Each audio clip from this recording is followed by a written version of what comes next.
بسم اللہ الرحمن الرحیم۔ عید کے دن مندرجہ ذیل امور بجا لانا مسنون و مستحب ہیں۔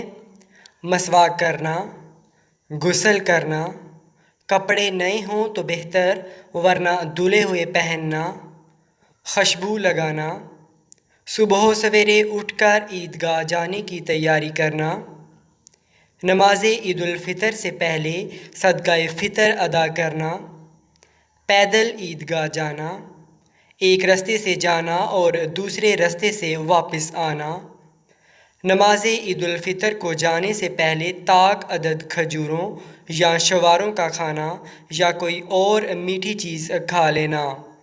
عید الاضحیٰ کی نماز سے پہلے کچھ نہ کھانا مستحب ہے۔ اگر قربانی کا گوشت میسر ہو تو نماز عید کے بعد اس کا کھانا مستحب ہے۔ یہ اللہ تعالیٰ کی طرف سے اس کے بندوں کی ضیافت ہے، لیکن اگر کچھ کھا لیا تب بھی کوئی حرج نہیں۔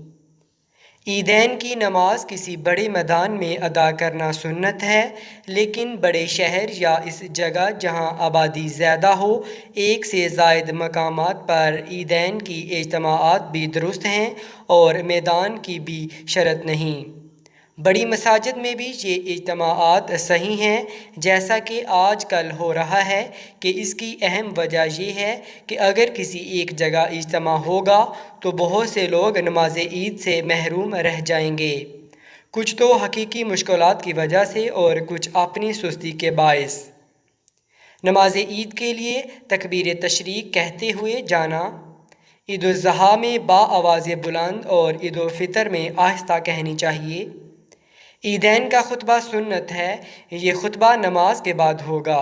اگر خطبہ نماز عید سے پہلے دیا تو کافی ہے، اگرچہ مکروہ ہے، بعد میں ادا نہیں کیا جائے گا۔ اللہ ہمارے اعمال کو پسند فرمائے، آمین۔